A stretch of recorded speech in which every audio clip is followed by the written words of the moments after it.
Once again, a very good morning to one and all present here.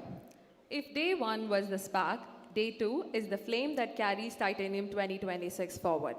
Yesterday, we experienced a remarkable convergence of intellect and innovation. From the fascinating exploration of what machines think to deep dives into quantum computing, aviation, and defense. The exhibitions reflected creativity at its finest. The energy, the engagement, and the enthusiasm were truly unforgettable. And today, we build on that momentum. We will start the proceedings of the day with the prayer song.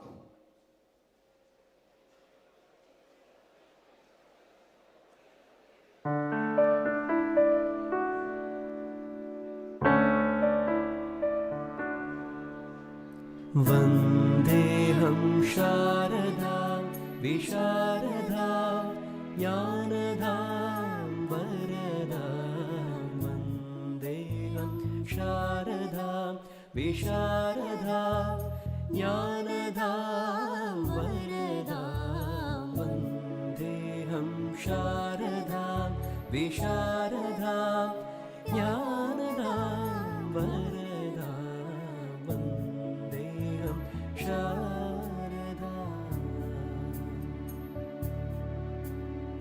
सुखस्वच्छस्वरूपिणीं स्वच्छहृदयनिवासिनीं सुखस्वच्छस्वरूपिणीं स्वच्छहृदयनिवासिनीं स्वप्रकाशरूपिणीं स्वप्रकाशरूपिणीं स्वप्रकाशरूपिणीं वन्देऽहं शारदां विशारदां ज्ञानदां वरदां वन्देऽहं शारदां विशारदां ज्ञानदां वरदां वन्देऽहं शारदाम्.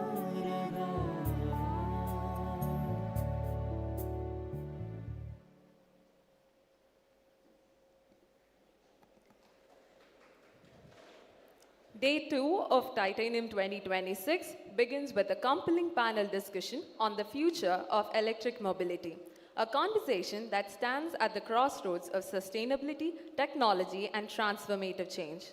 In a world rapidly shifting towards cleaner and smarter solutions, this discussion sets the tone for responsible innovation. Following this, we have 4 exceptional sessions. Each discussion has been thoughtfully curated to not only inform, but to inspire, to challenge conventional thinking, and encourage bold ideas. As we step into today's agenda, let us remember, innovation is not just about ideas, it is about impact. Welcome to Day 2 of Titanium 2026.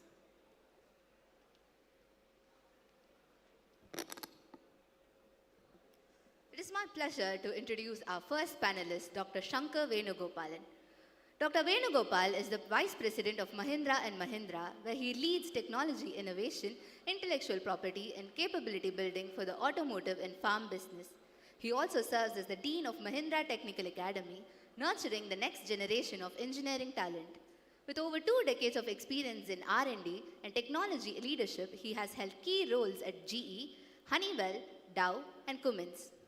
Dr. Venugopal holds a PhD in Material Science from IISc Bengaluru and has been recognized as one of the 50 most innovative leaders by the World Innovative Congress. He's a prolific inventor with multiple international patents and a passionate advocate for sustainable and future mobility solutions. Let us join together in welcoming Dr. Shankar Venugopal to the panel.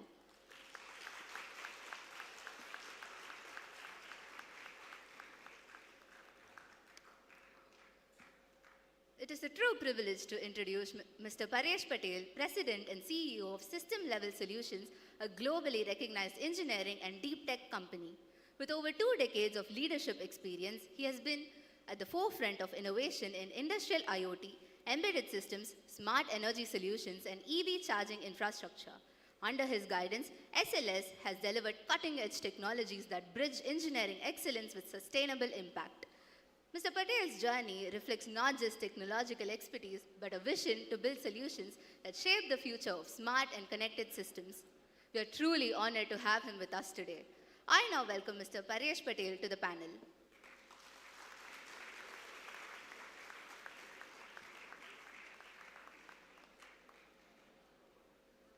We are pleased to welcome the third panelist of the day, Mr. Avinash Gowda, a seasoned technology leader with over 2 decades of experience in autonomous systems, advanced driver assistant technologies, UAV platforms, and sustainable mobility solutions.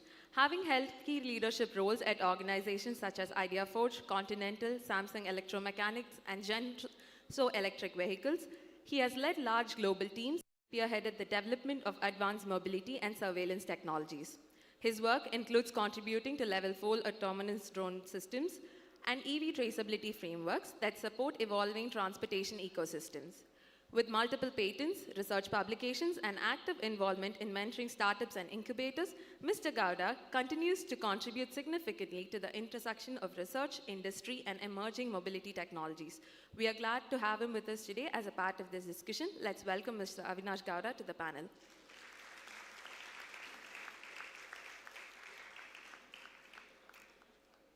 The fourth panelist of the day is Mr. Vasudeva Upadhyay, an accomplished professional with extensive experience in automotive engineering, product management, and R&D ecosystem development. With a strong background in business growth across Asia, he has played a key role in establishing research and development centers, building legal and operational frameworks, and driving strategic project delivery. Having held leadership positions at organizations such as Electrobit and Continental, he has contributed significantly to automotive technology development and mobility solutions. His experience also extends to supporting startup ecosystems and fostering industry collaboration. We are pleased to have him join this panel discussion today. Let us join together in welcoming Mr. Vasudeva Upadhyay to the panel.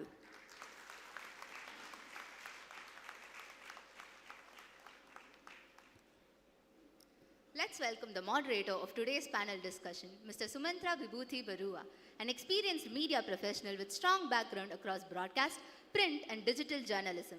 With expertise in news reporting, feature writing, editing, and storytelling, he has continued extensively to deliver impactful and engaging content. Let's welcome the panelists and the moderators with a big round of applause.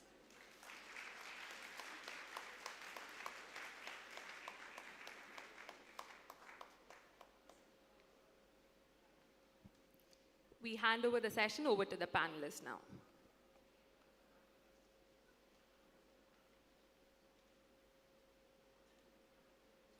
Hello. A very good morning and warm welcome to all.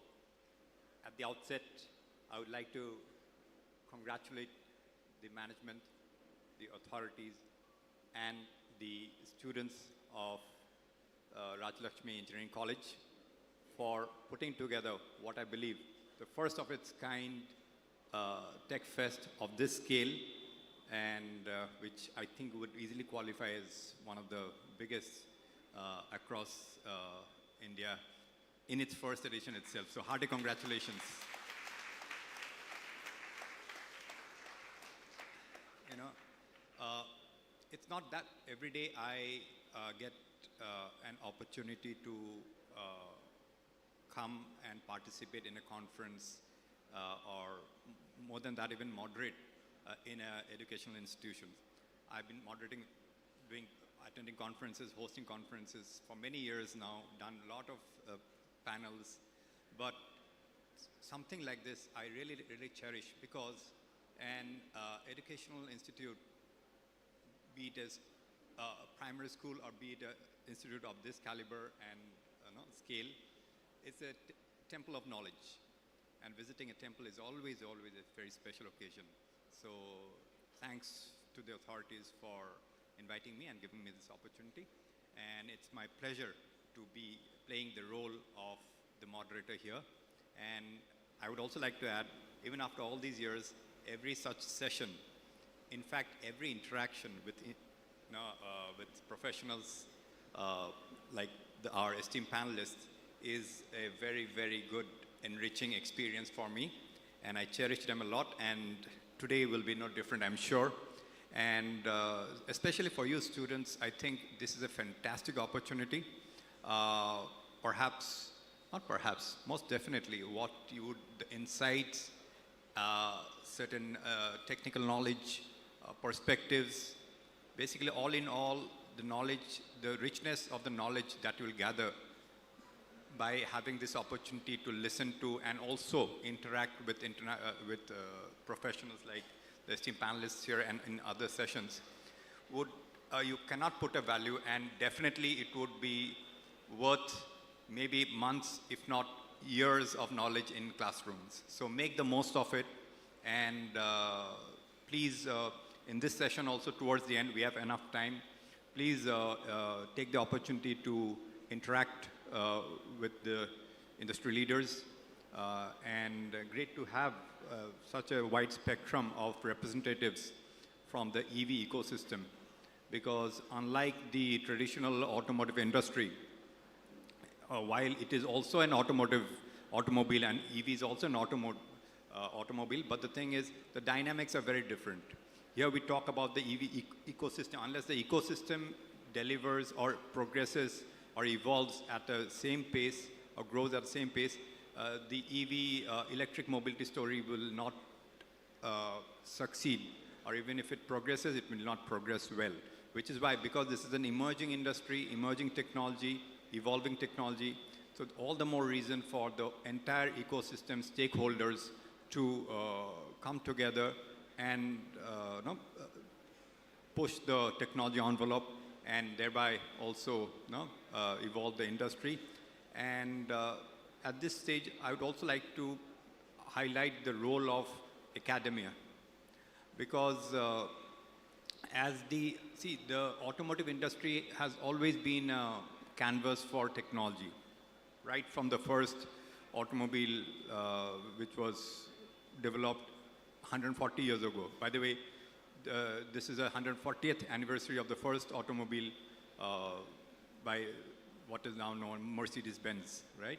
So automotive industry has always been a landscape or canvas for technology, but in the current age, it's not only disruptive, but it's more technology intensive than ever before, and becoming more so, which is why the role of academia, the knowledge that sits in institutions like Raj Lakshmi Engineering College and its peers and some other institutes, they have a big role to play, and we have good examples of industry-academic collaboration in the West, in Europe, in North America. Not to say that it's not happening in India, it is happening, but there's a lot of scope considering that the richness of the talent and the strength of, let's say, something like frugal engineering, globally known frugal engineering strength of India, that resides in the Indian academia, in the Indian education institutes, in terms of in the research scholars, students, professors. It's very, very rich. Now the thing is, both have to come together and work very cohesively and in a very collaborative manner, more than ever before, to really reap rich dividends, which will not only help evolve the industry, but also propel India forward as a global automotive hub. We know India has already reached the number 3 position when it comes to the passenger vehicle industry, number 1 in tractors and in two-wheelers, 3. So there's a lot of scope now. India is poised to really go to the next level in this very disruptive and technology-intensive landscape. And the good part is that because of the mega trends, including the electrification mega trend, unlike in the traditional industry, there is no lead of decades. No particular country or industry is leading, unlike in the ICE industry, internal combustion engine industry, where, let's say, North America or Europe were leagues or miles, now you're decades ahead of, let's say, Asia. Now, it's more or less a kind of level playing field. So therefore, the scope for Indian industry, Indian engineers are much more than ever before to really shine at and show their caliber and shine at the global stage. So that's what I would like to share at the outset. So also to drive home the point, how critical, how crucial a role even engineering institutes are playing now than ever before, and therefore, I'm sure, accordingly, the steps and the strategies will be devised, because gone are the days where you have just set courses, set curriculum, the syllabus, and then it's just limited to the classroom, teaching in the classroom.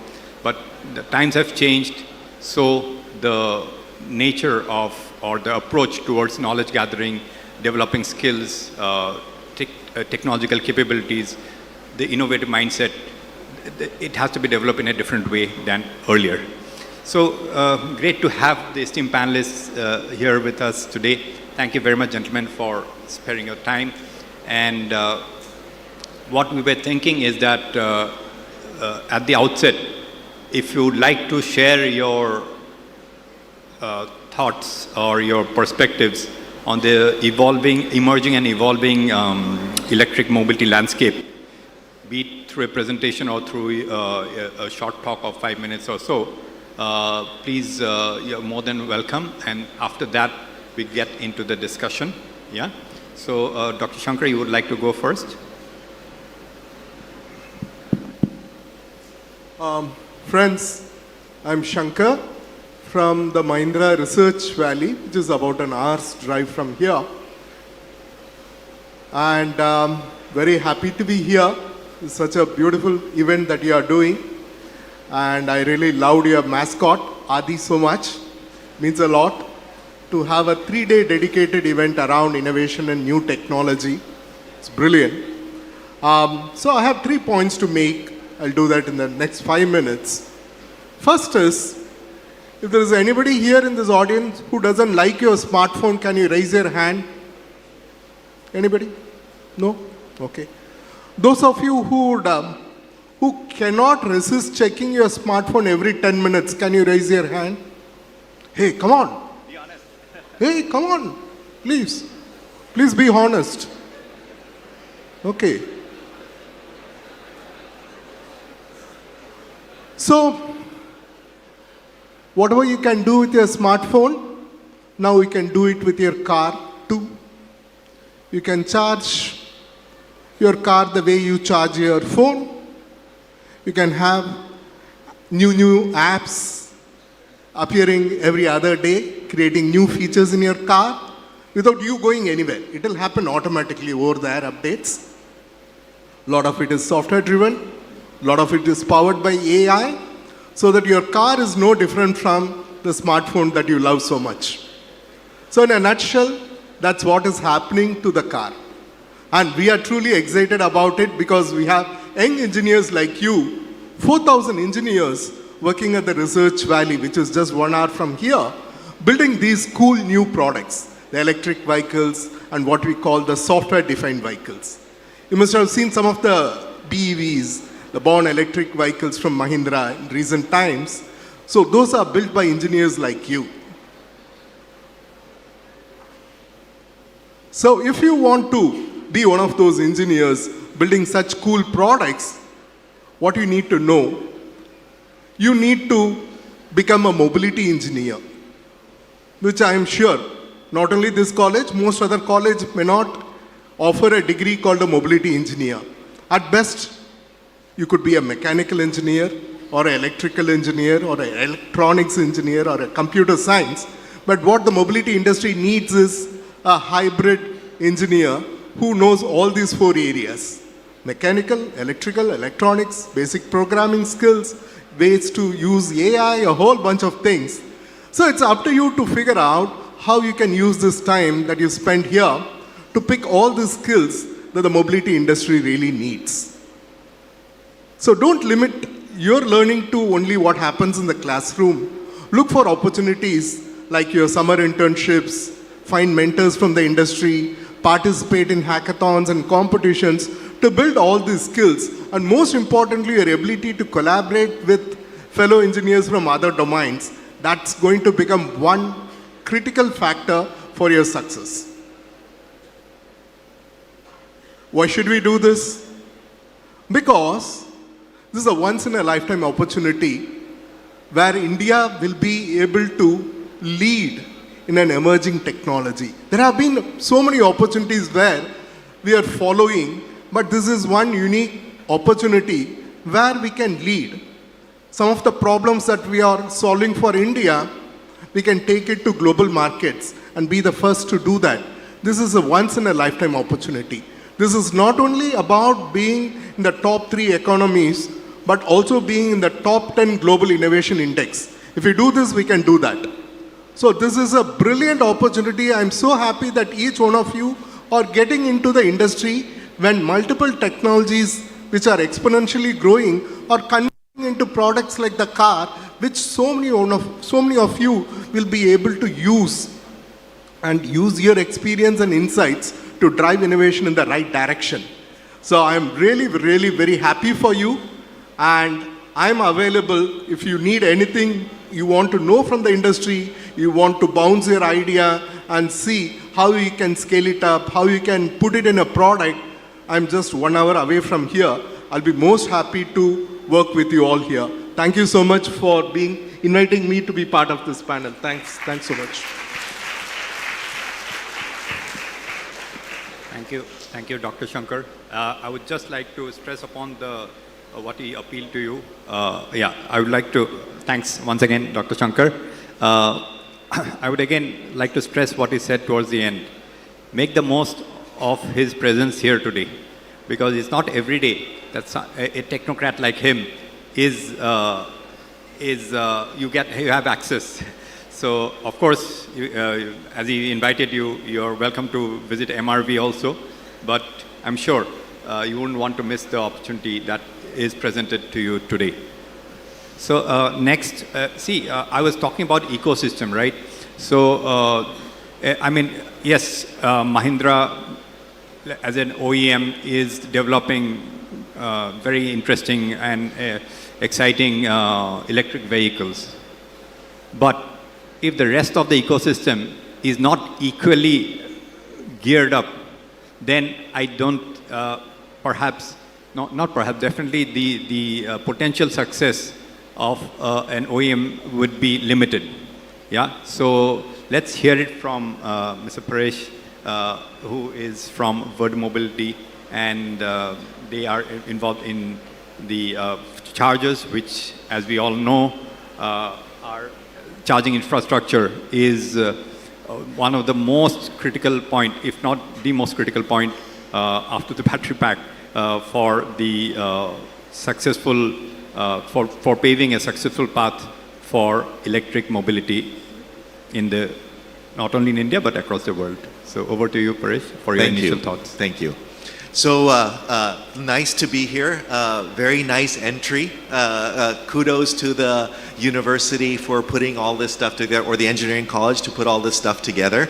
And kudos to the students that came here early to listen to us old fogies talk about technology, right? So first of all, I'd like to say good morning. Come on, a little bit. Let's get some energy in this room. Yeah, all right, that's great. Let's talk about what you guys are here for. You're here to learn from us what happens in industry. Now, of all of you sitting here, how many of you are truly engineering students? Show of hands.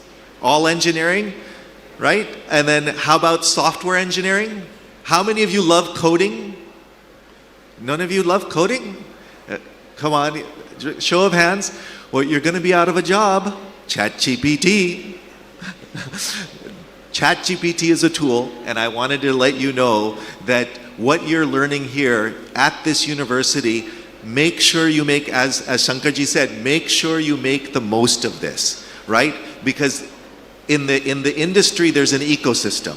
And in that ecosystem, there are various facets of engineering quality or engineering workloads that need to be done. And I'll go through each one of these in a minute. But the main thing is that you have to understand is, while you're here at university, just don't go because your parents said that you have to get a good job or anything. Internalize the fact that you need to ask yourself why.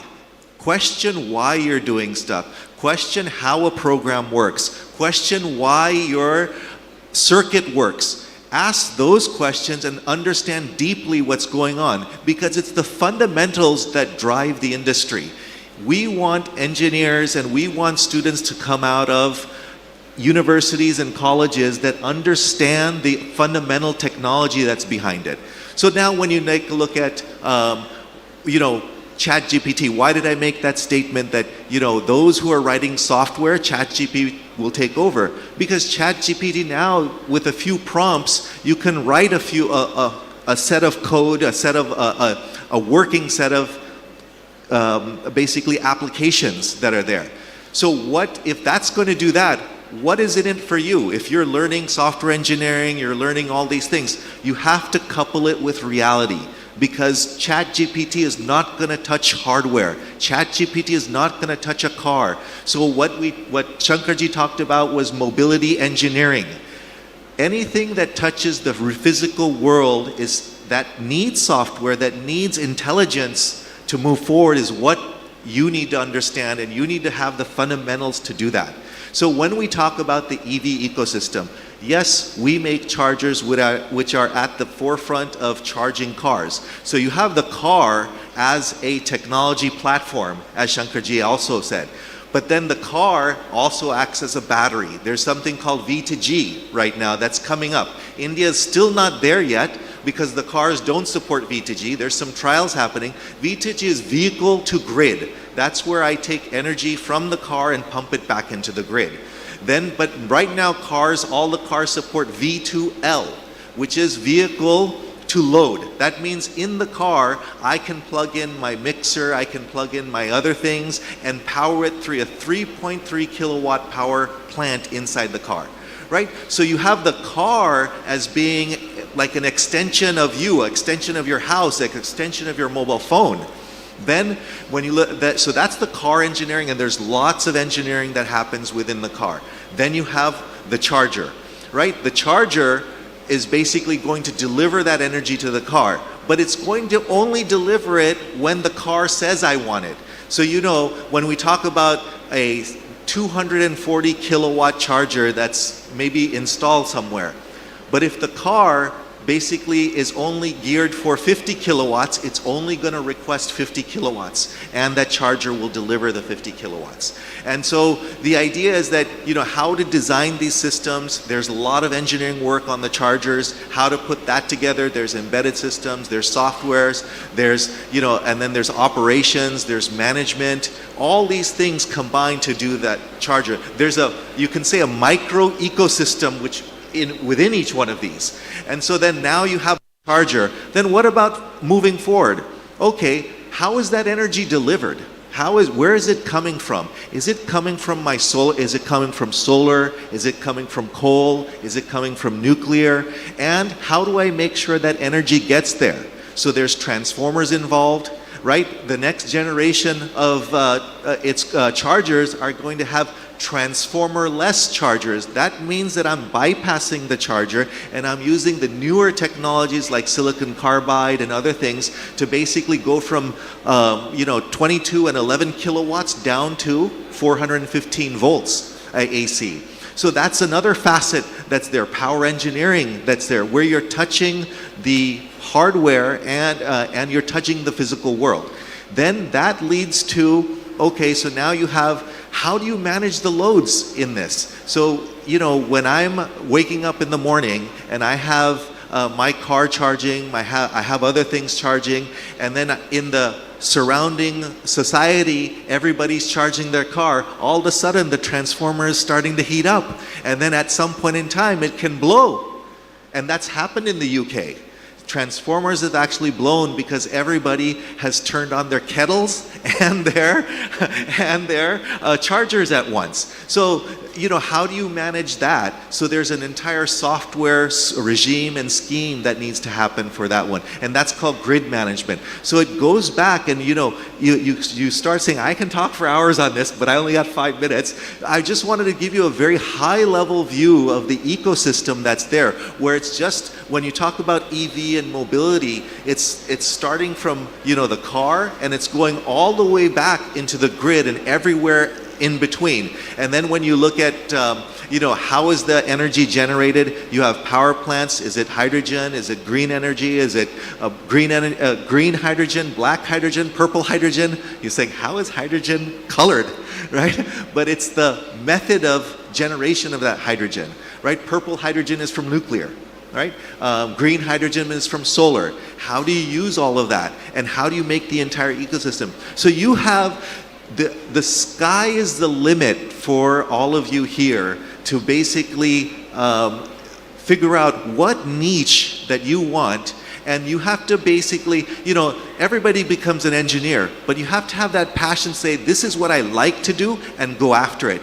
Some gives you monetary rewards earlier, some give you monetary rewards later, but at the end of the day, if you're good, monetary rewards will come, and the only way you're good is if you're passionate and you understand the fundamentals. So that's what I wanted to impart in a very short amount of time, but over to you.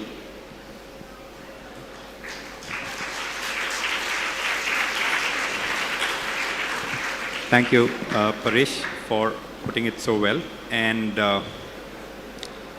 among other things, the key word that I take is passion. And as he said, don't follow your passion. Okay, and accordingly choose the area where you would like to progress. In your career, choose your career. So. Very wise words from there, and take it as a guidance as well, okay? So, and also, we would like to discuss later, it's not at the vehicle level that all the technology development and innovations are also happening. It's happening at the ecosystem and other parts of the ecosystem. Chargers, for example, I would be very keen to know what are the new developments, evolution in terms of at the charging front as well. But now let's hear it from Avinash, who is the founder and CEO of Ayantara Tech, and he plays a key role in ensuring there is more sustainability quotient of the EV or electric mobility is more and contributes toward the circular economy, and he specializes in the digital passport, battery passport, which is also here in India, we call it Aadhaar. So Avinash, over to you for your initial remarks, please. Yeah, thank you very much. And first of all, I would like to thank the Rajalakshmi Engineering College. What a welcome, what a reception. Awesome, thank you very much. So it was like babysitting for me, right from flight booking to check-in of the flight tickets and bringing us to the hotel till I was just on autopilot. Yeah, thank you very much, and it was a very nice event. Just addressing like how Venugopal sir was talking about. So yeah, it's like students' career path, and then it's a mix of engineering subjects. That's how I have also grown. I was just trying to relate myself when he was talking, and so as a engineer, mechanical engineer, then did my master's in computer cognition technologies, and then eventually did my PhD in robotics, and then now working on sustainability aspects from where to where to where. So I started my career as ADAS engineer since it was my PhD topic. So it was into computer vision. So it was like working more into ADAS, research into ADAS. The technology was changing as I was also progressing. It was like led me through. Sorry, Avinash, you already okay. Okay. Also, I'll get closer to the mic. I would also maybe request some of the students behind, in case there is any discussion to be had, you can have it outside so that let's. So just raise your hands if you cannot hear me. Okay? Yeah. Thanks. All right. So I was just growing up as a kid when we were looking at automotive or the vehicles. They were just ICs, and then we were just sitting in the car and driving through. But eventually, as I started buying vehicles on my own, So I saw the shift, how it was more electronic components were getting into it, and then we were working on also technologies where electronic components were getting into the car, and then eventually now how do we optimize the car? How do we use it best? So now electric mobility connected vehicles. So we are not anymore within the car. We are outside the car also contributing to the car. So that's how the technology is growing. So we could see that initially it's more about adoption when automotives, they're getting more electric.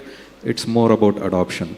So government schemes came in, there were incentives, subsidies, they were promoting to adopt.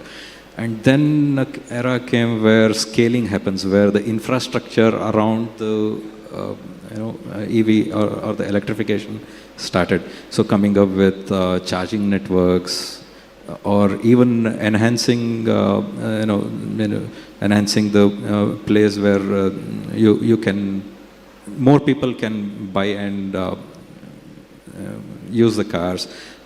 So this is, now we are in that transition where we are scaling, and scaling also is not anymore a concept, because there are hundreds of startups who are already coming with hundreds of thousands of charging stations all around. So next is more about these are connected to the grid, or like how Patel sir were talking. So it is connected to the grid, it's connected to the intelligence layer, it is more about data now. So and not anymore we are working still within the car or the infrastructure, we are working beyond, we have gone into the governance and optimization phase. So the next era is all about how much data we have and how do we use this data, optimize this to the best interest. That's how the trend is also moving towards.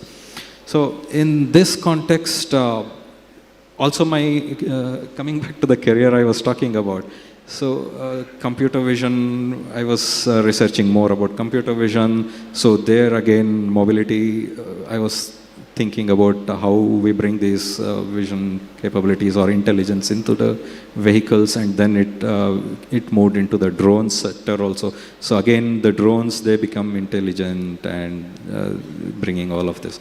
And then eventually we now see a sudden massive change of how do we optimize it. So then how do we use, optimization is how much enhanced usage can we give to the vehicles.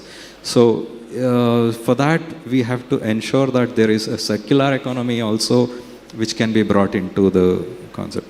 So let me give a analogy on how the circular economy concept also works. So in the supply chain, we manufacture, the product gets manufactured, and end of the life it gets disposed. So if it is just disposed, it is getting into the landfills. Is it a right way of using it? Or if we can recycle and bring it back to the manufacturing, is the right way of using it?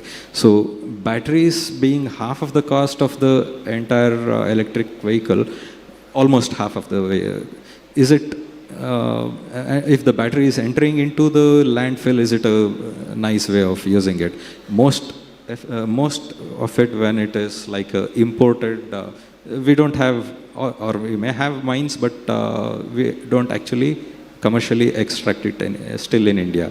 So we import most of the lithium batteries which go into those cars, so from China or elsewhere. So is it a right way of using it that way? So promoting that they get back into a circular economy where these lithium cells get recycled, refurbished, or get into the second life of the somewhat good batteries where it can be used in home UPSs or any other gadgets. So this ensuring and bringing into the circular economy is something which we are working on, but not really we are working directly on from the Ayatana Tech. So we are actually working one level above where the intelligence layer is built upon it. So giving a identity to every battery, and once it transfers from one station to another where manufacturer gives an identity, then it goes to the vehicle scans those identity and then uses it, and then it goes to every charging station, every network whenever it is used. So some transaction is happening, so those transactions are recorded. It goes to the recyclers eventually. So are they effectively recycling it? So everyone is connected to the platform, the intelligence layer. There in the intelligence layer, we optimize how they are using it. So for example, if I give, a car owner would like to ensure that he's using it to the full potential. And at the end of the usage, if he want to sell the car, he also looks at how much second value I get to the selling of the car. So how do we optimize? So reward him if he's recycling the battery. And furthermore, so that's how we look at monetization level at every stage where these get commercialized, because we are not an NGO anyway. And at the same time, I'm talking about the identity to this battery. So if it is just about identity, it's not any more useful also, because anyway a serial number, every product has a serial number.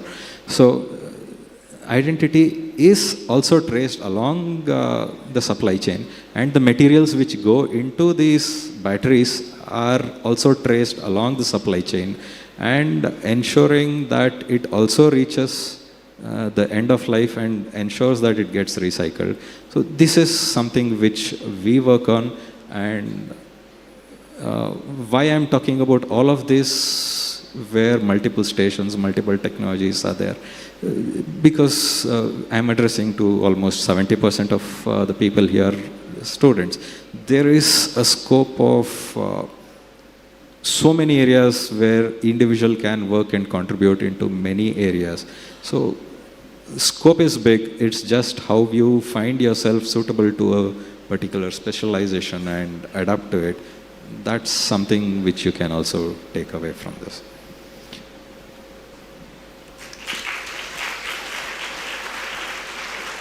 Thank you. Thank you, Avinash.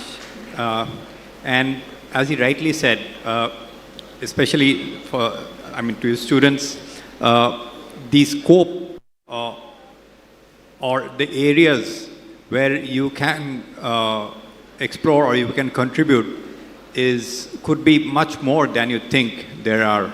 So in this, as I said, increasingly technology intensive automotive, in fact, mobility would be the more apt word, mobility industry, innovation is now the name of the game. It's no longer good to have, it's the name of the game. So an innovation can happen in any aspect of the entire ecosystem, in any aspect of the whole cycle. And also, mind you, any contribution which enhances the sustainability quotient of a process or of a product will earn you more brownie points, will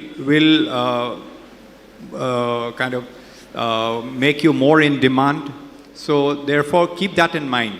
Anything that contributes towards circular economy, in other words, sustainability, will get a reward, will get a bonus, and therefore it will be more rewarding. So keep in mind that sustainability is no longer a choice, and anything that's designed keeping in mind sustainability has a better chance of acceptance and success. So with that, now it's over to you. And because we heard about software-defined vehicles. Now, by the way, how many students here are pursuing software engineering? Software? Okay, good. Mechanical engineering? Okay. Automotive engineering? Good. All right, great. So, as you know, the automobile is becoming more of a gadget than a mechanical engine kind of, a vehicle. Therefore, the use of software technology is also on the rise in the whole development and production cycle, development, engineering, production cycle. So let's hear it from IPG because they are one of the leading players in providing software technologies, simulation technology for the automotive industry, where, as you may be aware, the product life cycle is shrinking. In other words, if you had a XY model and a new generation will come after 8, 10, or maybe 15 years. Now it comes much earlier. So every 2 to 3 years there will be either a refresh or a major change, or in maybe in some 6 to 7 years there will be a platform change. But that the speed is increasing in terms of product introduction, which means the capability of development and engineering also has to keep pace with that, and which is where software technologies play a very key role. So let's hear it from him. Your initial remarks, please. Hi, my name is Vasudev Upadhyaya. People call me shortly Vasu. So I play two roles. One is, of course, my job, that is IPG, and the other side, I also work for SAE. Okay, so SAE, so we work closely with universities, and then we conduct a lot of conferences. We give a lot of license to universities from IPG, and you can always experiment how the simulation works, right? So it's surprising that a lot of automotive engineers, I believe that it is a mechatronic engineers, right? So when I started my career, say in Continental or Siemens Video, so the whole development life cycle is almost 3 years. Okay, 3 years or more than that. So OEM will give the requirement, and then the many suppliers will be there. There are several components you have to finalize, hardware you have to finalize. So the whole product development cycle, so there is a sample. So initial requirement, then initial hardware, and then car prototype will be built, and then you have to test it, and then maybe B sample, so maybe the maturity will be there, and then finally C sample, then production it goes, right? So then you have to test in different conditions. It's all expensive. And then what you write, the software, so how it can impact. So my own examples. And in one of my team, so when someone has written a software code, so it's just one line of code, okay? A is equal to B he has to do. Instead of A equal to B, he just assigned with one constant. That's all he did. Unfortunately, he did not think of the impact of that one line code overall system, okay? So unfortunately, so this testing is missed throughout the cycle till the car came on the road. So you can imagine the impact. So when the car came on the road, some functionality did not work properly. So the almost 1,000 to 2,000 cars which are on the road, we have to recall. So you can think of the non-conformance cost which occurred is not just bringing back the car, and that during that time there was no over-the-air update. So the technology was not evolved. You have to bring the car, you have to remove the hardware, and you have to take the wire, engineer has to go and then connect it and flash the software and then see again the working or not, right? So this is basically a lot of cost. Now also you see in the newspaper that, okay, this car is recalled because of brake is not working. This car is recalled because of airbag is not working. So some faulty system, somewhere it is there. Some, it's not reviewed properly, it is not tested properly, so it is the brand loss and also the time the car comes on the road. So now when you want to build a home, for example, simple example, so first thing what you ask with the, say, architect, give me a 3D simulation of the house. I just want to see before I proceed anything. So which component has to come, kitchen where it has to come, and then what maybe the racks has to come. You will do all those things. In the similar line, if you say that, so before I build a car, I give a virtual prototype of the car, and then what kind of model vehicle model, and then maybe ADAS parameters, maybe which camera has to be fit where. And then you build a virtual prototype. And then what you do is, say, if simple ADAS applications, you take the car out and then some object comes. So, in the literal car you take out and then object comes, it is risky and all the conditions you cannot test it. So what if you sit in the lab and you have a simulation software and you can simulate all these conditions, maybe you take the car in the winter, snow road, or it is raining, or maybe Indian conditions, some cow suddenly comes, what will you do? And all these conditions, you can test it in our tool. So this is the advantage. You know, now China, maybe I was working in the previous company, the software defined vehicle. So, the MI, Xiaomi. So they brought the car within 1.5 years.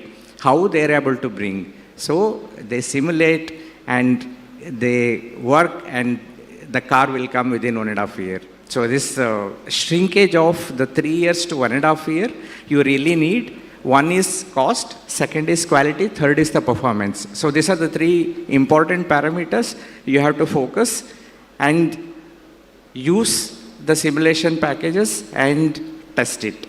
So this is what we do. And also going forward, I think technology is evolving. I think we can discuss in the second round or maybe next. I will give a brief update on that. Thank you. Thank you, Vasu. Well, we'll have a quick round of discussion and also have an interaction with you all. But before that, let's give a big round of applause to Mahindra and Mahindra because they've just crossed the 40,000 milestone, right? 41,000 born electric vehicles delivered, I think, in less than 1 year. Yeah. So that's also a showcase of not only Mahindra as a company, but the showcase of Indian engineering capabilities. As I said, MRV, which is not too far from here, all of them, it's a local team. So, and these vehicles have been developed by engineers, who only a few years ago were in your place, right? So today, the XEV9E or BE6 are being developed by them. Tomorrow, you could be developing even more smarter and more technologically advanced mobility solutions, EVs particularly. Yeah. So straight away, let's get on that note, Dr. Shankar. The EV megatrend is also driving or fueling the SDV trend, software-defined vehicle trend, because EV compared to the traditional ICE vehicle is much more software intensive, and therefore it's a different animal altogether. So tell me how are you how you see that trend progressing, driven by EVs? Sure. Many of the experts thought that the transition from ICE to EV itself will take quite a while. Maybe the prediction was 10 years and plus, but you all have seen that it took hardly 2 or 3 years for the complete transition to happen.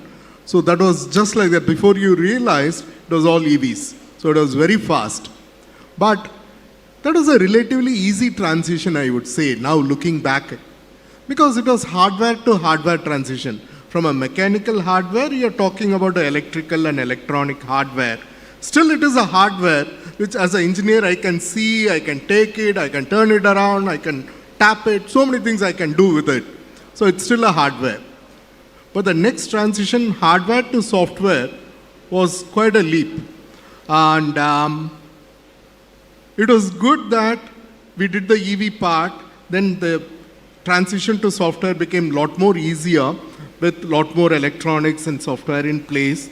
And also the way these were designed, how the hardware architecture, the software architecture were all synchronized at different stages by teams working across the globe. And the whole product development cycle really shrunk from 3 years to little more than a year. So that was very significant. Now, since you're all still in college, you have some more time before you reach the industry, you'll be curious to know what's next. What will come after software-defined vehicle? So my gut feel is what we call as a AI-defined vehicle. From SDV, we'll get into AIDV, where it is not just a static software, but a continuously learning, a very intelligent AI that could be driving your vehicle's performance. That's a real big shift because sky is the limit. You can do so much with the AI-defined vehicle. One side is all the possibilities that you can create, and also the other side is looking at all the vulnerabilities and what all you need to take care when you do that. So it's a great big domain for research, innovation, and for deep tech startups to really make an impact from here. So I think this is a very exciting time to be in the automotive industry. Sure. Also, following that, Dr. Shankar, so as the car becomes more and more software defined, including the ICE cars, they are connected and you generate so much of data. If I'm not wrong, in the case of your Born Electrics, they have clocked more than 30 crore kilometers all put together. So can you share with us, especially students, how can that, how do manufacturers tap that data and create value out of it, do data mining, and to either improve performance, or what all can be done, and what's the scope ahead? Sure. There is terabytes of data that's flowing out from every single car out there on the road, and all of these are continuously sharing and talking to each other. So what do you do with the data? Of course, there are a few things that you can send it to the cloud and do a lot of processing and extract insights. But there are certain things which you want to do locally in the car itself. You don't want to send it out. So it's two directions. What can be taken to the cloud and what has to be done locally. That means we also have to give sufficient computing power to the car so that some of these can be processed locally without any concern of where it goes and who is able to see that and all that. But what is important is not only the technologies, but also building a business case for all this data. What is it the customer would see value from? If you're going to create some insights from the data, how are you going to use those insights to create something of value to the customer so that he or she is ready to pay for it? So it's not only technology innovation, but also business model innovation, especially building services around the data that's going to really become very important going forward, actually. And gone are those days when people were worried about sharing the data and things. Now there are very safe and smart ways to share data and still get the analysis done. So I'm sure that's going to be a very fertile space for innovation to happen, both from technology and business model perspective. Sure. Thank you. Paresh, as I was saying, in this disruptive age, so much of mega trends, different mega trends shaping up. Electrification is the leading one, if I may call that. And then it's ecosystem play. It's not only a automobile industry play. So from that perspective, and more so in the case of electric vehicles, the charging infrastructure becomes very, now as the industry evolves, I think the job is more than just to enable the car to get charged. It has to be more, there's technology development happening there also, and there's evolution happening in that part of the pie also. Could you just throw some light on how is it progressing? What is the next frontier? And in Verde Mobility's case, what are you developing? Are you working on making chargers more compact, more energy efficient, more cost effective, or maybe even something highly technology intensive, which could come as a big surprise? No, all of the above. So let's talk about First of all, let's talk about what a charger does and how it interacts with the car in layman's term. So when a car comes to a charger, basically the car announces to the charger, "Hi, I'm here," by the act of someone plugging in, and then the charger at that point in time, actually the charger gets, what people don't realize, the charger gets driven by the car. So the charger will say that once the car says, "Hi, I'm here," Then the handshake. Yeah, exactly. The charger will then say, "Good, now what?" Right? And then the car will say, "You know what? I'm pretty hot right now. My batteries are pretty hot. I don't want you to give me all the juice that you've got. Give me 5 kilowatts right now." And then the charger will then proceed to give 5 kilowatts of energy when the state of charge is less than 20%. Right? And then what happens is then the car says, "You know what? My batteries are cool. I'm feeling good. Now increase it." So when it goes above 20%, then the charger says, "Okay, let me give you the full capacity." In the same charging cycle. Exactly, in the same charging cycle. Then Mahindra's cars, for example, the next generation, they can do up to 150 kilowatts. Right? That's big amount. You know, everybody talks about 15-minute charging. It never happens that way, but it's close.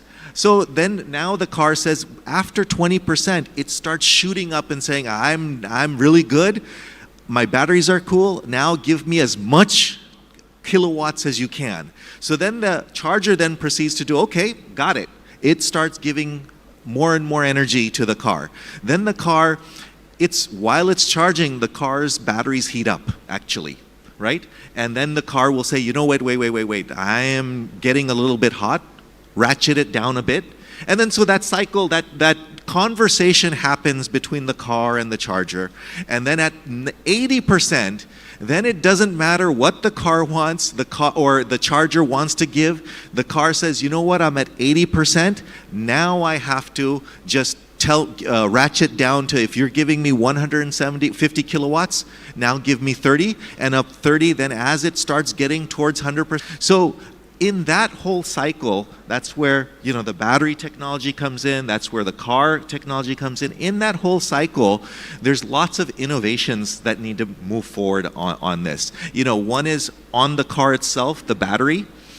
Then it's the charger itself has innovations that are endemic to the charger. For example, and you know, we're talking about cars, but what about buses and trucks and other things like that? We have a 240 kilowatt charger, right? And that charges a bus within, you know, overnight or in 4 hours, because it has 180 kilowatt batteries inside. Now, in order to deliver that amount of energy, you know, one 240 kilowatt charger every day gives 1 megawatt of energy. Now, if you have a bus depot that has 10 chargers, how many megawatts are you delivering every day? 10 megawatts. You need a micronuclear reactor for generating that amount of energy 24/7, right? And we don't have that. So the innovations come where we're doing efficiency. So in that 1 megawatt, if I am able to make a charger that gives back me 1% more efficiency, right? I've just then, and it's across, you know, all India, I'm saving 1 coal plant or 1 plant for energy. Right? So that's the type of innovations that we're doing. It's very micro innovations that occur, but the innovations happen regardless. Cumulative benefit is significant. And then in chargers, another thing that happens, unfortunately, is theft. Okay? So in many cases in Delhi, I'm not saying it happens down south or happens in north, but in Delhi, you have instances where the charger cables get cut. And basically, of course, it's a nuisance to the charger manufacturer. It's a nuisance. It's more of a nuisance to when I think that there's a charger working, my car is at 5% charge, and I need to charge, and there's no gun. That's a problem. That's a real problem that's happening because the copper prices have shot through the roof. right? So then how do you innovate against that? How do you stop that? Well, there are two mechanisms. One is a passive mechanism and the other one is an active mechanism. Replace copper. Exactly. Well, the passive mechanism is that what you do is you put inside the gun, the innovation is you put basically a wire that travels around, and if someone cuts, alert happens. And so what happens is you get a alert after the gun is cut, which doesn't really help, right? It lets you know something happened, but it doesn't really help. So what does help is, let's say if you have a camera system in that charger, and then you're using AI and ML to detect a threat coming to that charger. So then you can basically write the software such that, hey, this guy has a cutter in his hand. You can detect that cutter. And then you can say, oh, you know what?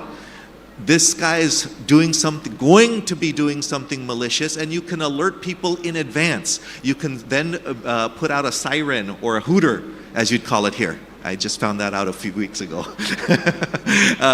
And you can be proactive in that. So that's a level of innovation that's there. But people think, oh, charger, what innovation is there? But there's lots of innovations that happen. Yes. Then the next thing is using the next generation semiconductors that are available now that use basically gallium or silicon nitride type of thing, which is a direct band gap or a 3-4 semiconductor, and not a direct band gap, but a 3-4 semiconductor, and the key of that is efficiency and high power delivery. So those are all the things that are there. There's lots of innovations that happen in the charger itself, beyond just cars, beyond the whole ecosystem. Indeed, from what you shared, I was thinking, just the whole, as you were explaining how the car and the charger interact and first meet and interact, this whole, if you kind of draw a parallel to the normal fueling of a diesel or a petrol car, this is so fascinating, you know. I mean,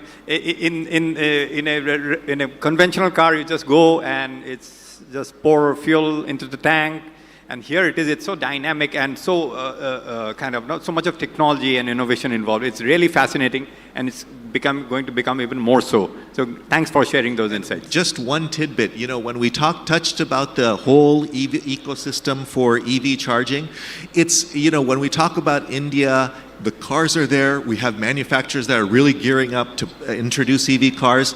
Chargers, a little bit less, and the main reason for that is the electricity grid issues that are here in India. Correct. And that's what's causing a little bit of delay.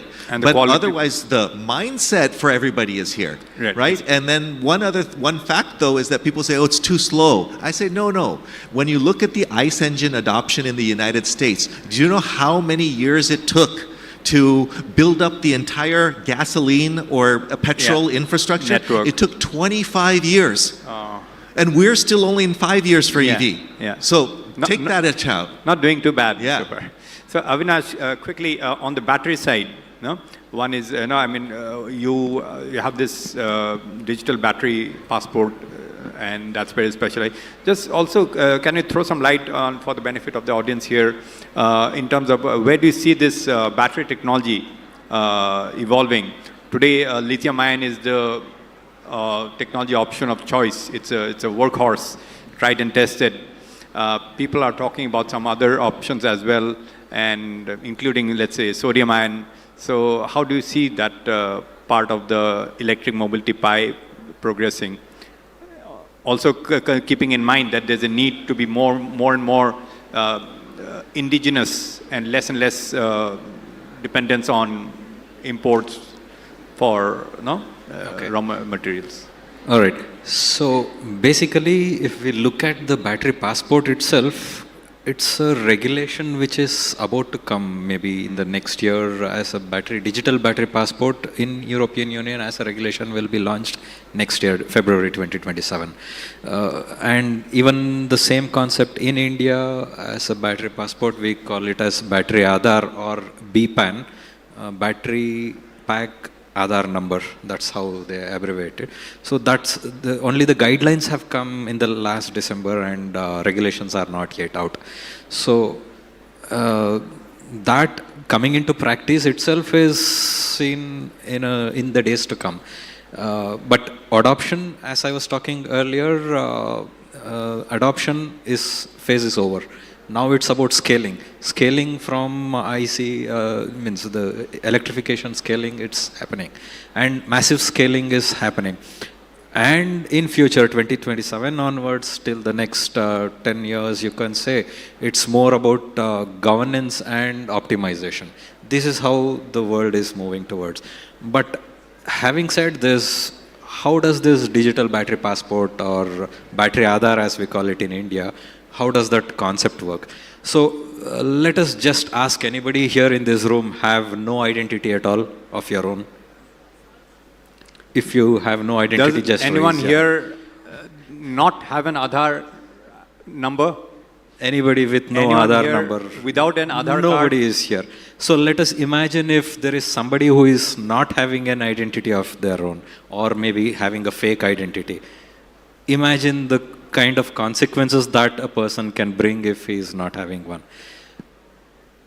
So imagine a country where there is full of people with no identity or such fake identities in the country.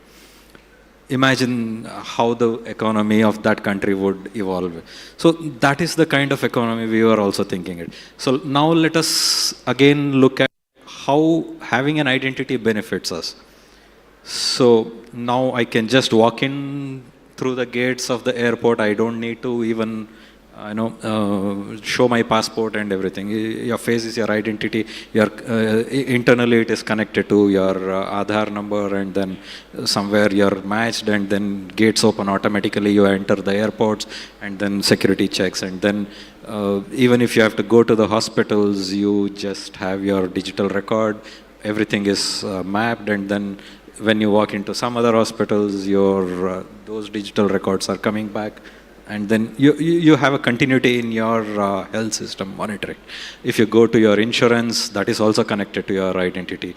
If you're going to a schooling system, that is also connected to your identity. So entire digital twin of yours is maintained somewhere. That's how it is working. And from where you're going, from which country to which country you're going, everything is stamped with the same identity. So very similar concept in the battery Aadhaar also happens.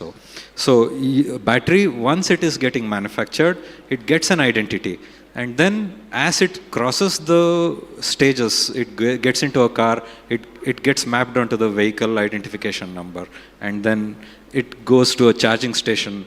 Which charging station it has reached, the person scans the battery, or rather he scans a phone where it is linked to the battery, and then that link has happened. And then how he is charging, the charging patterns, how the dissipation is happening eventually, how the driving pattern is impacting the charging patterns, or how driving pattern impacting the battery usage basically, or how fast the battery is degrading of its lifetime based on its driving patterns. Everything at the intelligence level, it starts working. So since it is still not regulated, everything is a innovative layer right now, which can be done with AI, data analytics, and so on. So everything is connected to this layer of battery Aadhaar, which is acting as an interface to that intelligence layer and this hardware layer. So that's how I call it. And then every battery, it's having its own digital twin, like how you carry your passport, it is having its own. And that will also contribute towards at the end of life. Exactly. The recycling and then exactly. repurposing. So eventually, basically what happens even during manufacturing is cells are manufactured with certain chemistry. So even that chemistry is also brought in. So that chemistry, you ensure that it is degraded towards the end of the life. Uplink is also done, and the downlink through the supply chain is also done at every station. And ensure that you also go ahead and recycle the battery. So there is handover from one stage to another stage in the supply chain. There are recycling or the battery collecting agencies which then provides to the recycling. So they are also one of the stage in the in the supply chain. So then did it get recycled, and how much percentage of the materials are recovered? All Is can it be all quality can of be the traced. materials are recovered. So these are some of the trends that we will see in the upcoming days Right. as we progress. But right now it is just transitioning from scaling to governance and optimization stage. So the next 10 years, a lot of intelligence. And will you come rightly in. said, I mean, industry has reached a stage where it's now scaling up. I mean, in the case of electric passenger cars, I mean, last year it's almost touched 2 lakh units, and two-wheelers have crossed the million mark a year ago. So I think it's now exponential growth is what will happen in the electric vehicle industry. Vasu, as I was saying, the product life cycle, the product development cycle is shrinking. There's a trend. It's been there for some years now. In the EV side, do you see it progressing even further? And if yes, in that scenario, how is, let's say, a software like, let's say, your car maker, keeping pace, or let's say not keeping pace, or rather helping OEMs and other stakeholders to keep pace with the industry? Yeah, so if I see that most of the products which are originated in Europe or US, it's almost, say, they take care of their market. So when it comes to India, how you localize it, right? I mean, so that's, if you come to two-wheeler, so India is the mostly, China and India are the number ones in two-wheeler manufacturing. So whether the simulation adoption in the Indian OEMs for the two-wheeler, for the truck maker, or in the car also, you said car maker. So there are 2 more products what we have in the simulation software. It is two-wheeler maker and the truck maker. So these are the other 2, purely from the software other than high heel system I am telling. So how it is adopted by this OEM to speed up the process and also the quality, to improve the quality. So today morning we are discussing about how it detects the pothole. So this is one of the biggest, whether we can simulate those conditions. Of course, we can simulate it. But on the road, when you're driving pothole, whether we can do that. So maybe the map provider, 3D map, we don't have a 3D map in India. So if we have, we can combine everything and we can really simulate that. I mean, we can find out where it is, right? I mean, so these are the technical advancement which we are doing, which is adopted. So we are also in constant touch with OEMs and how we are also educating. I mean, so we also do some of the OEMs, they really don't know about it. And we handhold them with, say, how the simulation helps, how we can end to end, we can simulate from the mill model in loop till will we can do it. So these are some technical advancement we are doing. So, and also say, we say that you can park a car inside the room and you can remove the tire, you can connect a dynamometer and put all the camera, so you can test everything inside this. I mean, you don't need to go out and do that. So all the conditions you can do, even see this gear maneuvering, right? You can do a robot and you can sit and they will do everything. And you can imagine how much data it gives and what you do with that data. So how the process improvement you can do. So AI algorithm can come in. So there are a lot of things we can do in this area actually. Yeah. Great, thanks. I'm sure this space of the overall automotive engineering, mobility engineering will also see, will be much more exciting in the coming years. So at this stage, let's get to the floor and students, no, why only students? Even the faculty. Please make the most of this opportunity to ask your questions, get answers, anything that you would like to know, anything that's we haven't discussed yet, anything that you would like to know better in terms of, let's say, trends or innovation or technology, anything that you have in your minds. Anyone would like to ask a question? Yeah, please get. If there is a microphone there, or if... Good afternoon, sir. Yeah. Good afternoon, sir. I am MJ Akshay, first year in Mechatronics department. Dr. Avinash sir already told about, like, within the next 10 years, we are going to move on from lithium-ion batteries. I am curious about how long, what is your prediction of, like, till when will the lithium-ion battery become similar to tungsten filament in light bulbs, like become so outdated that it becomes the old way of doing things?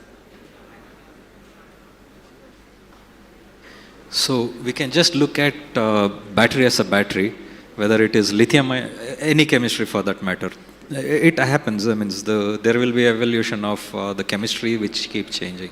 So whatever the new technologies that happen, but the data intelligence layer is gonna remain, and it will continue to progress even further.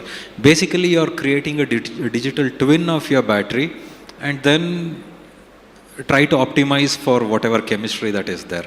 So if I get your question right, when will this lithium ion fade out and a new chemistry will come up? Is that right? Like extremely fade out, like more than just new, like that new gets a new one. Okay. Basically, almost dethroning lithium ion. No, No, lithium ion gonna stay for some more time because the kind of power dissipation it there's makes. development happening in lithium ion technology, chemistry also, right? Yeah. So basically, sodium ion is gonna come in the near future, but again, lithium ion will stay for some time because of the. Then there is the metal air, aluminum air. And all those. It will be different kind of use cases that will be used for, but for the vehicles at this point But in time. in a nutshell, for the foreseeable future, lithium ion will be the battery chemistry of because choice. the kind of power, especially in the automotive, in the mobility sector. Let me Yes. chime in something here. Yeah, Just please. a fun fact is that the first lead acid battery used in an electric car was in 1911. Okay? Lead acid is still used today. So if you look at trends for change and change for battery technology, you know, there's a lot of materials that are involved. And so lead acid has been predominant. Lithium ferrous batteries have been a new entrant. They will continue on because, again, there's a cost economics there that you have to also factor in. Manufacturers want to make the most of what infrastructure they've put in, right? And then now, as Avinash said, that there's sodium ion, there's new technologies that are coming out, but the fact is that the lead acid will still continue in parallel with lithium ion, and lithium ion will a new thing. Then you'll see nothing is going to be really fade out, but it'll still be there in various pockets. Thanks. Very well put there. Any other question, please? I saw some more hands being raised. Oh yeah, here. Can we have one from this side also? Yeah.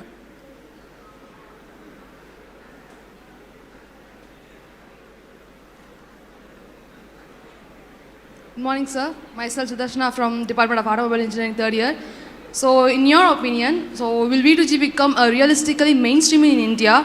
So, what are the concerns that holds it back? Is it infrastructure or battery life degradation or the policies? So, what will be the major breakthrough in EV in India in the next 5 years or 10 years? Dr. Shankar, you want to take that? What was the question? I didn't quite get you. What's the major breakthrough in EV? Okay, sir. So, my question was, will V2G technology is going to become realistically mainstream in India? So, what are the concerns holds it back? Is it the battery life degradation or infrastructure or the policies or anything? V2G. Maybe you would also like that. You want to? No, you go ahead. Fine. So like I said, V2G is right now a technology that's been trialing in India. The major deterrent for V2G adoption in India, first, a couple major deterrents. The first is, and one is not a deterrent, but a ethos. The car manufacturers have to build in the technology inside the car as per a spec. ISO 11518 or something like this, -20. So that's a software spec that talks about security, talks about the communication and handshake that needs to happen. And then on top of that, there's the hardware aspect. So that has to happen on the charger side or outside of the charger, another piece of hardware that needs to happen. So costing economics is there. And then on top of that is that the Discom that's in India has to be able to accept that energy back to the grid. And that's another whole conference for that. So, Sure, I can add on that. So V2G, in that only V is the part that I am looking at. then there is a G, much bigger space, and there is a 2, which connects a V and the G. Now think about it, how complex and how big the whole ecosystem is. If I want to use an electric vehicle, because there is no tailpipe emission, I also want to make sure that when I charge it, the electricity should be a clean electricity. I want it to come from renewable sources. So when you think of renewable sources, again you would need storage there, right? So the same batteries you would need there also. So now the EVs need good batteries. Then if you are using a solar or wind, that also you need for storage good batteries. And more recently, when people like Jensen Huang talk about physical AI and AI coming out of the computer into the real world, so you're talking about very advanced robotics. These robots also would need batteries and motors. So suddenly there is going to be a very steep rise in the need for good storage devices, good batteries. Then again, these batteries, since their materials are critical materials, you need to look at how do you design these batteries so that it's circular. You can make new batteries out of the old batteries. It should be a very neat circular system. So all those things are there on the one side. Then from the connectivity perspective, there are a lot of good things that happens because of the connectivity. At the same time, there are certain risks also. So I need to proactively visualize all those risks and address all of them very systematically. So there are a lot of benefits coming out of connectivity, but at the same time, I should also be able to make the system very safe when we go that path. So there are so many problems to be solved and so many innovative ideas are required there.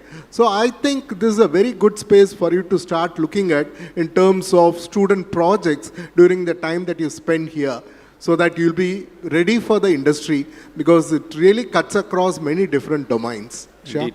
I mean, Dr. Shankar, so many problems to be solved. In other words, so many opportunities for the students here to develop solutions. In fact, it's a great opportunity. You can ask, you can request Dr. Shankar to give you some of the problems so that you can start working on them right away. Yeah. Okay. Can I have another 5-10 minutes to take some more questions, if that's okay? Oh yeah, we have one from him, right? Yeah, very good insight panel discussions. First, hats off to you. Still, India, we have ADAS 2 level. Still, we have not reached the ADAS level 3, level 5 itself. I have a couple of questions.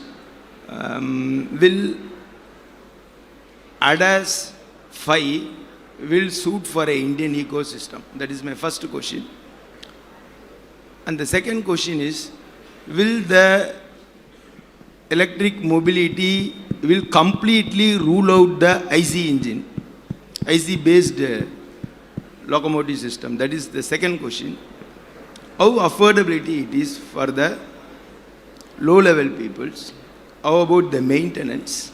It is, see, now when the vehicle is with IC engine, anybody, a roadside person can easily do the service, top to bottom of the vehicle. But when it comes to electric mobility, it is not, it is going to be a concealed thing. The electronic itself is different. You cannot see, I'm an electronic, if I go and see the automotive electronics, is completely different. We cannot see the component itself. Testing itself will get different. Common people cannot do that. Right. And how it is affordable to our country. And my last and final question is there any car with 100% Indian product? Okay. That is what the country is focused. In 2030, the country wants make in India, raise in India. Is it possible? Okay. Will L5 be a reality? Will EVs replace ICE? Yes. Will EVs replace ICE? The affordability part, and of course, the truly Indian, fully Indian vehicles. Good ones. All very good questions, very good triggers for this audience. I will start with the first one and then pass it on to others. The ADAS.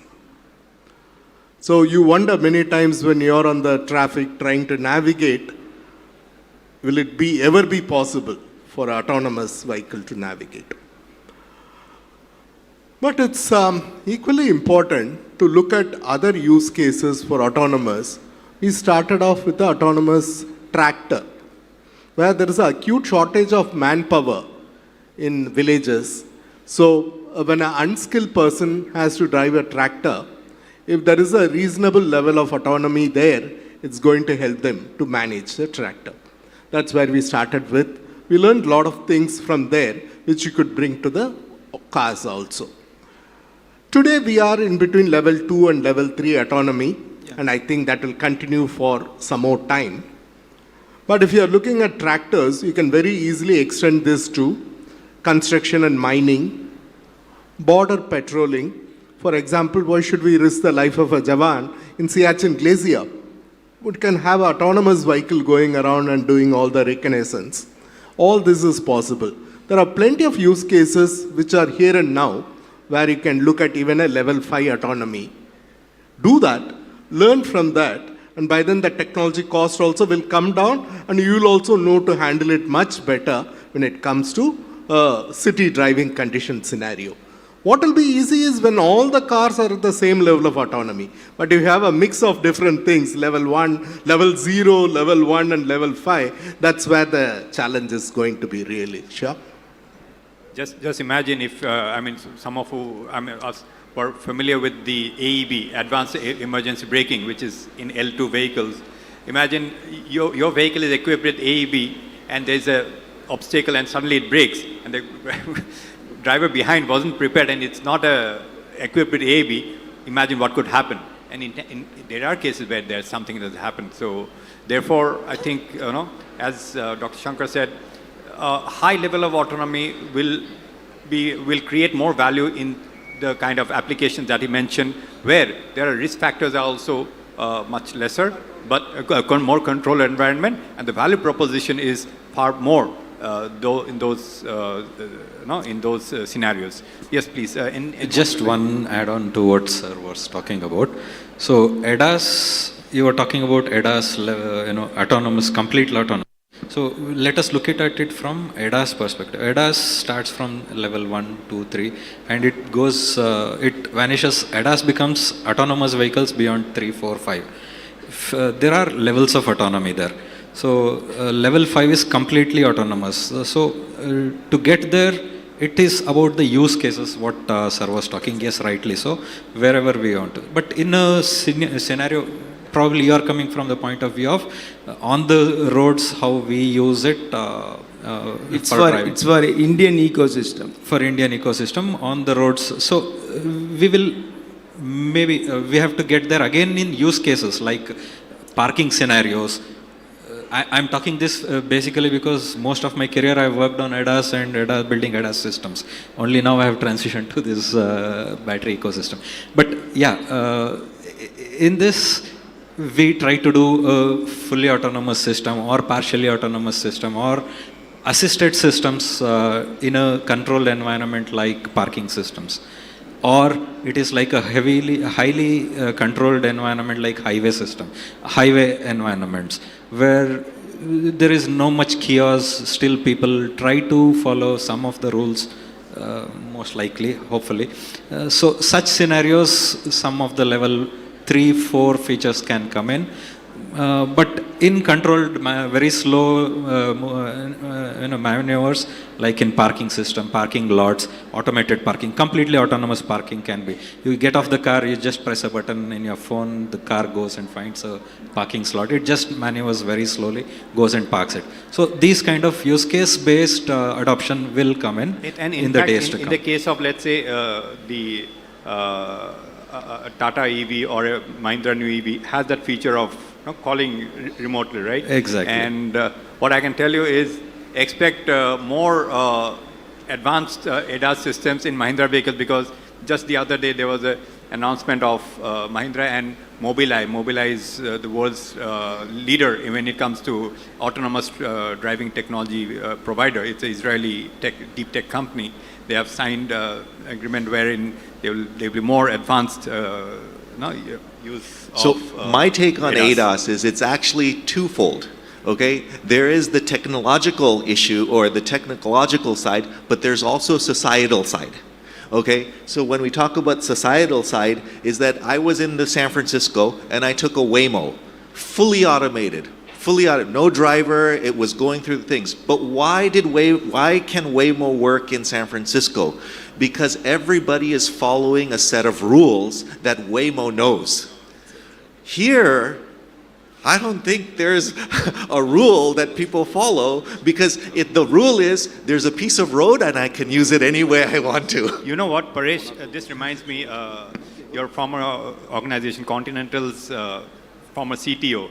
I was talking to him, Gilles Mabir, and I mean, engineers like you are developing autonomous driving technology solutions sitting in Bangalore for application, not in India, but in much developed countries.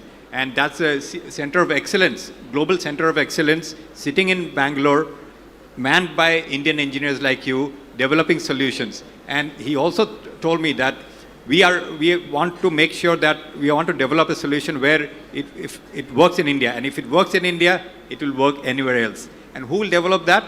Engineers like you. So, so that's a very fascinating kind of insight that I got. And that touches upon the second or the third question that was asked, is that when are we going to be making truly in India, right? And so it's actually the start has occurred. So, it takes time for us to tool up, to understand what's going on. So yes, right now, there is a mixture of components coming from all over the world to build a car, right? But if we put our minds to it, we have talent here. There's no question about talent. It's just that economics for will it sell, Right. and can we do it? Yes, we can do it. When we talk about power systems, everybody's now building motors, which were Yeah. coming from China. Now people are building the control systems. Mahindra's making all the panels and all that stuff. Battery tech is now coming. I think we still have a little bit ways to go on the battery side. Maybe Avinash can comment on that. But there's, it's happening. It may take some time, but it'll be there. It's more about economics than the talent, right? I think economics is very important, because we built an all-Indian electric vehicle called Bijli many years back, A three-wheeler. unimaginably long back. But since we had to import many things at the time, it was quite a challenge to match the price of something, and there are very few takers. But over the years, when more and more things got localized, we could do a lot with indigenously developed technologies. So it's a very careful play between the rate at which the technology evolves and the economy itself. And that also translates to investments in manufacturing, the entire ecosystem, not just vehicle, everything else that it needs all around. Sure. And then from Bijli to Udo, just yesterday he developed. That's the new three-wheeler. You want to add? Maybe last one statement from my side. So, of course, Make in India, so this is a dream and we do. But I think 2 times Indian cars, it was on the news globally, and also people were scared. First time when Nano came. Indeed. And think that, at this price, the car is exactly at the two-wheeler price. Second time, I think Mahindra, when they released this before, in such a quick time, Right. with all the latest features, and it Indeed. looks like some foreign Right. vehicle. I think this is a great, we should be proud of that. See, We are able to release with such features in such short time. I think it's great. thanks for sharing the Nano example and this latest Born Electrics from Mahindra. So one is Nano it shows the capability of Indian engineers. Okay, that too in a world where, as I said earlier, in the ICE vehicle, the West, especially North America, Europe, are leagues ahead, decades ahead of us.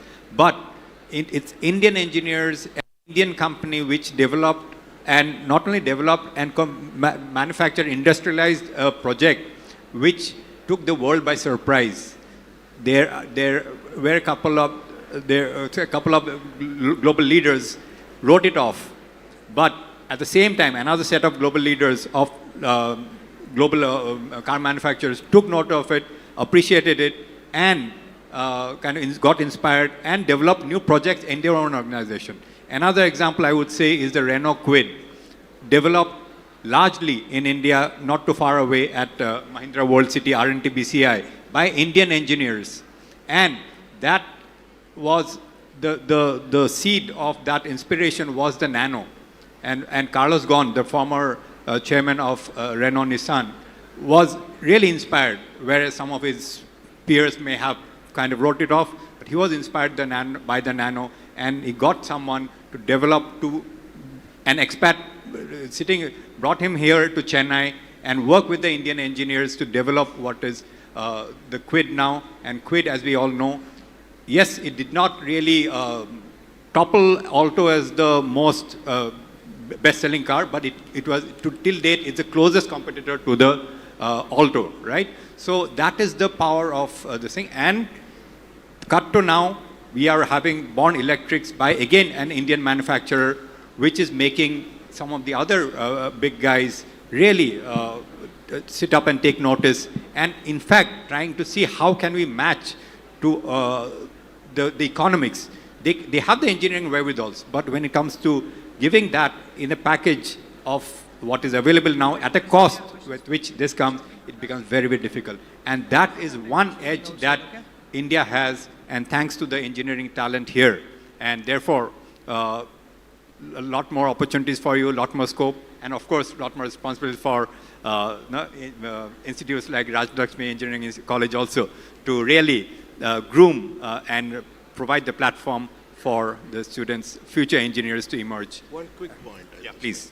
So, thanks. In fact, that is the best question for posing a challenge so strong that can we build an all-Indian product? And yes, we can if we have a very strong industry-academia collaboration. I think that's very key to this.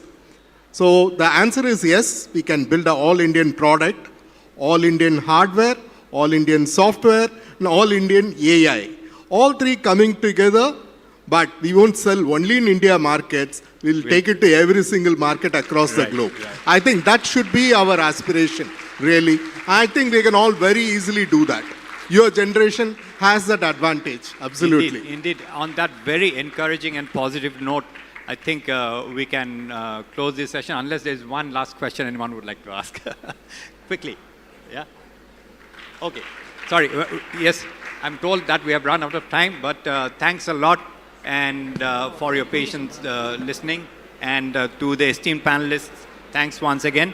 And to Rajlakshmi Engineering College and all involved in putting together Titanium 2026.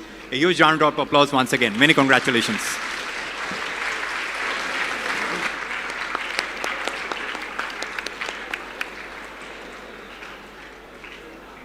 Have a group picture. We sincerely thank all our panelists for sharing their experience with us today and extend our special appreciation to the moderator for guiding and enriching the discussion. Your perspectives on the future of electric mobility and sustainability challenges have provided us with valuable understanding of the evolving transportation ecosystem. I now request our esteemed Executive Director, Mrs. Tejasri Abe, to present the mementos to the panelists and the moderator.